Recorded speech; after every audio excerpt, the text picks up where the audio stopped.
আজকে date 27 November. বেশ ভালোই ঠান্ডা, আর সেই ঠান্ডার সময় আমরা দুজন বেরিয়ে পড়েছি ঝাড়খণ্ডের ঘাটশিলার উদ্দেশ্যে। তো এখন আমরা ডায়মন্ড থেকে বেরিয়ে পড়েছি রায়চক ফেরিঘাটের উদ্দেশ্যে। ডায়মন্ড থেকে খুব বেশি হলে 6-7 কিলোমিটার রাস্তা, আর ওখান থেকে ফেরিতে সময় লাগে আরো 20 মিনিট। তো আমি যদি ডায়মন্ড থেকে এই ফেরি পার হয়ে যাই, আমার অনেকটাই রাস্তা সেভ হয়ে যায়। নইলে আমাকে কি করতে হতো, ওই কলকাতা হয়ে হাওড়া হয়ে ঘুরে আসতে হতো।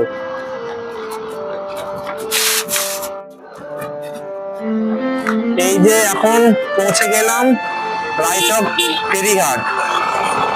তো এখানে 8 ঘন্টা ছাড়া ছাড়াই ভ্যাসেল পাওয়া যায়। তো এখন বাজে 8:44, 9টার ভ্যাসেলটা আমরা ধরবো। 15 মিনিট বাকি আছে। তো সামনে টিকিট কাউন্টার থেকে টিকিট কেটে, টিকিটের মূল্য 11 টাকা, আর হচ্ছে স্কুটি গেলে 33 টাকা বা 44 টাকা নেয়। এই হচ্ছে টাইমিং।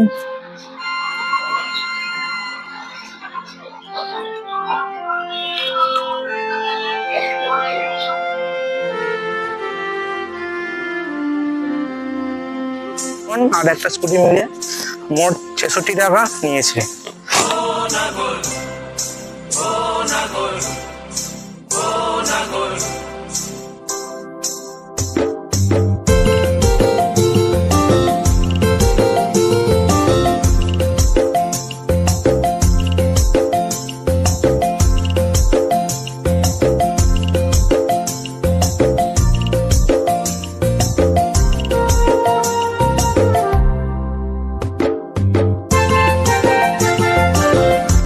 এই যে আমাদের স্কুটিটা রাখা আছে এখানে, তো ফাঁকাই আছে ভ্যাসেলটা।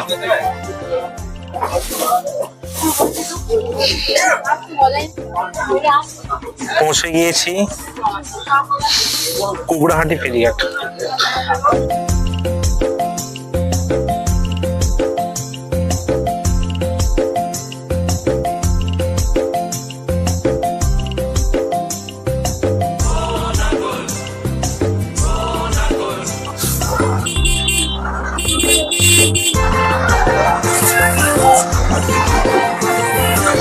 এই বাসগুলো দীঘা, মেছেদা, হলদিয়া, নানা দিকে বাসগুলো চলে আসছে। যারা দীঘা যেতে চান, এখান থেকে বাস ধরলে 3-3.5 ঘন্টায় পুরো দীঘা পৌঁছে দেবে, সোজা রাস্তা। তো এখান থেকে আমাদের ঘাটশিলা পথ শুরু হচ্ছে। 240 কিলোমিটার রাস্তা। গুগল ম্যাপে দেখাচ্ছে যে 4.5 ঘন্টা মতো লাগবে, কিন্তু আমরা রাস্তায় রেস্ট নিয়ে যাব, তো স্বাভাবিক একটু বেশি সময় লাগবে। এখন বাজে 9:31। দেখা যাক আমরা কটা নাগাদ ঘাটশিলাতে পৌঁছাই। এখন চৈতন্যপুর ক্রস করলাম। তো চৈতন্যপুর হয়ে মানে হচ্ছে কুকড়াহাটি থেকে পুরো গজলাল চক পর্যন্ত রাস্তাটা এখন দারুণ করে দিয়েছে। পুরো একদম সোজা রাস্তা, তো মানে রাস্তাটা এত সুন্দর। যাই হোক, আমরা এখন চৈতন্যপুর ক্রস করছি। চৈতন্যপুর থেকে গজলাল চক হয়ে ডান দিকে যাবো।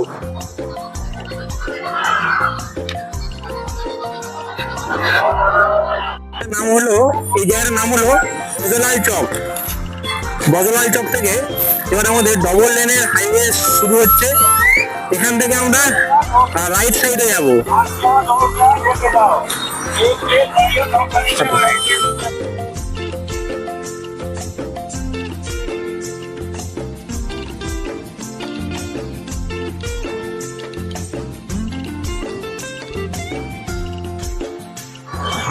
এখন আমরা হাইওয়ে থেকে বাঁদিকে বেঁকে, রাধামণি থেকে বাঁদিকে বেঁকে পাঁশকুড়ার দিকে যাচ্ছি।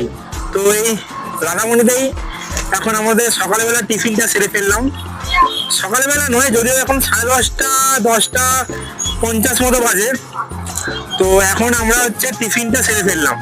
তো এরপরে খড়গপুরে গিয়ে হয়তো লাঞ্চটা করবো। তো এই যে রাস্তাটা এখন সোজা চলে যাচ্ছে পাঁশকুড়া।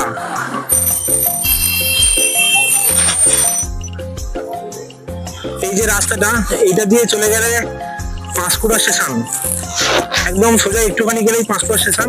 তোমরা স্টেশনের ওইদিকে না গিয়ে ওই দেবরার যে রাস্তাটা চলে যাচ্ছে সোজা, তো ওইদিকে আমরা এখন যাচ্ছি।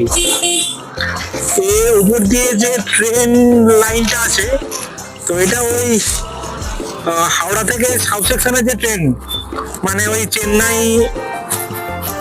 এই সাইডের দিকে যে রাস্তাগুলো সব এইখান দিয়েই যায়। তো পাঁশকুড়াতে আমার অনেক রকম স্মৃতি আছে। আর হ্যাঁ, মেন কথা, পাঁশকুড়ার চপ কিন্তু বিখ্যাত। ফেরার সময় কিন্তু আমরা এখান থেকে পাঁশকুড়ার চপ অবশ্যই ট্রাই করবো।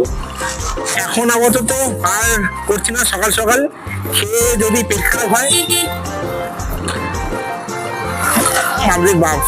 আর এই রাস্তাটা মানে কন্ডিশন খুব একটা ভালো নেই। আর কোলাঘাট দিয়ে যদি ঘুরে আসতাম তাহলে আরো এক্সট্রা 20-25 কিলোমিটার ড্রাইভ করতে হতো।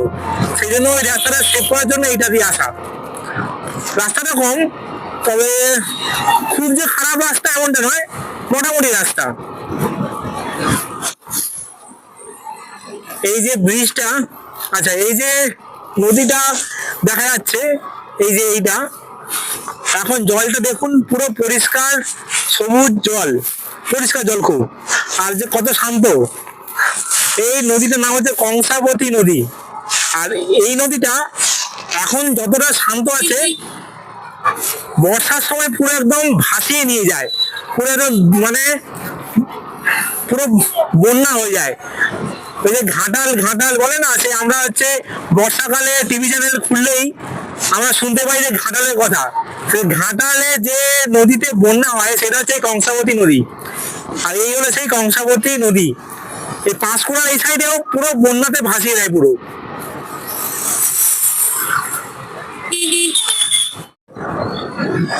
পাঁশকুড়া ক্রস করেই আমরা এখন NH 16 ধরবো। এই রাস্তাটাই সোজা খড়গপুরের দিকে চলে যাচ্ছে। এতক্ষণ যে রাস্তাটা দিয়ে এলাম, এই রাস্তাটা আমরা সোজা শর্টকাট নিয়েছিলাম যাতে একটুখানি রাস্তাটা কম হয়, কিন্তু আমরা যদি কোলাঘাট হয়ে আসতাম তবে ডিরেক্ট এই রাস্তাটাতেই আসতাম। এই আমরা এখন NH 16-তে প্রবেশ করলাম। এখন সোজা লম্বা রাস্তা।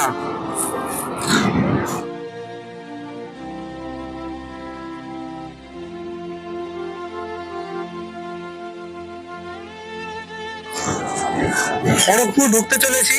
তো খড়গপুর ঢোকার আগে রাস্তাটা খানিকটা এইরকম, চারিদিকে মাঠ, আর মাঠের মাঝখান দিয়ে আমাদের রাস্তা, আর রাস্তার মাঝখানে এরকম ছোট ছোট ছোট গাছ, দারুণ লাগছে। আর আমরা খড়গপুর চলে এসেছি, এখনো প্রায় 5-6 কিলোমিটার মতো বাকি আছে। তো ভাবছিলাম খড়গপুরে লাঞ্চ করব, কিন্তু এখন পেট ভর্তি আছে, তাই জন্য আমরা ঠিক করলাম একেবারে ঘাটশিলাতে গিয়েই খাওয়া দাওয়া করবো।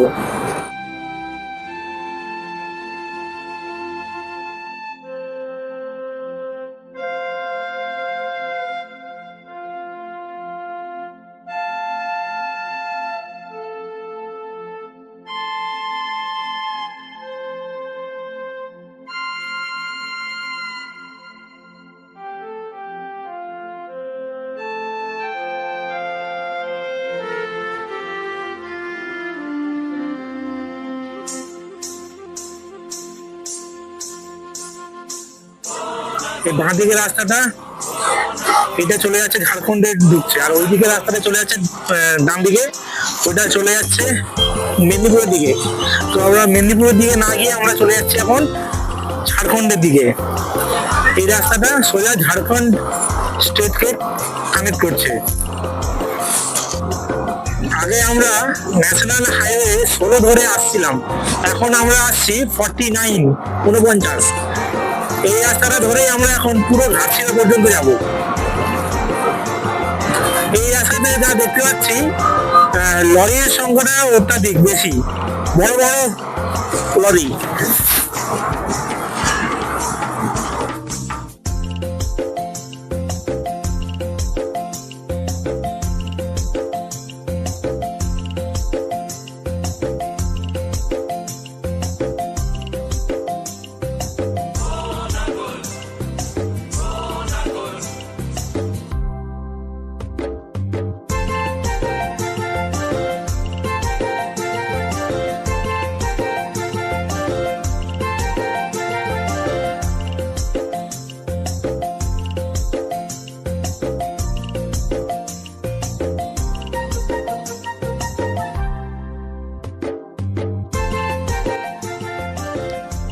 একটা প্রবলেম, যেটা হচ্ছে আমার মাইকটা কোনোভাবে বন্ধ হয়ে গিয়েছিল, তাই এখান থেকে শুরু করে যতগুলো ভিডিও রেকর্ড করেছি তার কোনোটাই সাউন্ড রেকর্ড হয়নি। তো যাই হোক, ঘাটশিলা ঢোকার 80 কিলোমিটার আগে আমরা একটি জায়গাতে আমরা দাঁড়িয়েছিলাম একটু রেস্ট নেওয়ার জন্য। এখানে প্রায় আধ ঘন্টা মতো দাঁড়িয়েছিলাম। চারিদিকে শাল জঙ্গল, আর তার মাঝখান থেকে বুক চিরে এই হাইওয়েটা চলে গিয়েছে।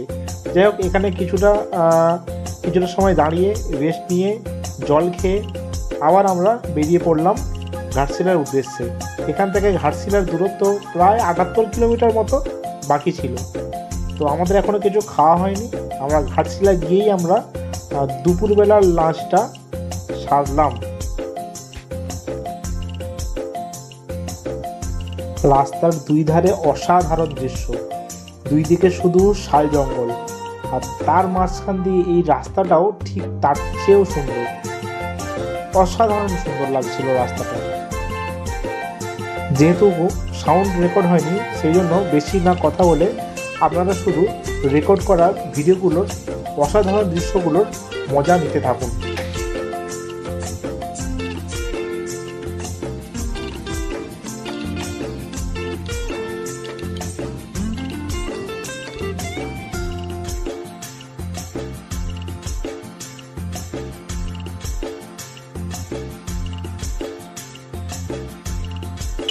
এই যে হাইওয়ে ধারে আমরা এখন খেতে বসেছি। খাওয়া দাওয়া করে এখান থেকে তারপরে আমরা হোটেলে যাব, কারণ হচ্ছে গিয়ে আবার ফিরে এসে খাওয়া দাওয়া ও অনেক ঝম্পট। ওই জন্য বলি একেবারে খাওয়া দাওয়া করে তারপরে হচ্ছে হোটেলে যাব।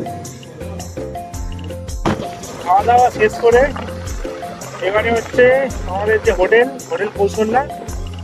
তো সেই হোটেলের দিকে যাচ্ছি, যেখানে খেলাম তার থেকে মোটামুটি 500-700 মিটার দূরেই আমাদের হচ্ছে হোটেল, সামনেই হোটেল। তো এই হোটেলে আমি আগেরবারে যখন এই ঘাটশিলা এসেছিলাম ওই হোটেলেই ছিলাম, ভালো হোটেল ছিল মোটামুটি। আবার সেখানেই হচ্ছে আবার বুক করলাম।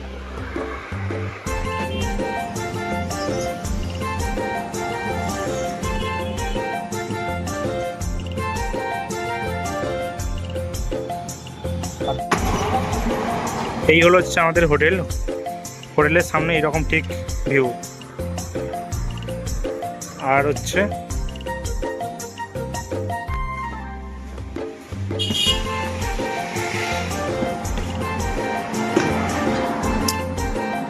আমাদের রুম, ঠিকঠাক রুম, খুব যে একেবারে আহামরি এমনটা নয়, ঠিকঠাক। এই রুমটার আমাদের প্রাইস, আমাদের ভাড়া পড়েছে 900 করে পার নাইট।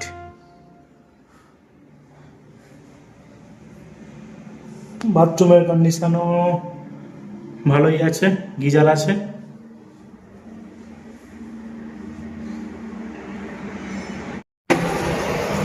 অতটা রাস্তা জার্নি করে আসার পরে খুব টায়ার্ড ছিলাম, তো সেই জন্য একটু রেস্ট নিলাম। তো সন্ধে হয়ে গেছে, প্রায় এখন 5:30-6টার মতো বাজে, অন্ধকারও হয়ে গেছে। তো এই আমার স্কুটির সামনে রাখা আছে, তো ওইটা নিয়ে এখন একটু বাইরে দিকে যাবো, একটু ঘোরাঘুরি করবো, করে চলে আসবো রাতের খাবার দাবার খেয়ে দিয়ে। আজকে আর সেরকম কিছু প্ল্যান ছিল না, তো রেস্ট নিই, আজ সারাদিন এরকমভাবে রেস্ট নিচ্ছি। তো কালকে সকালবেলা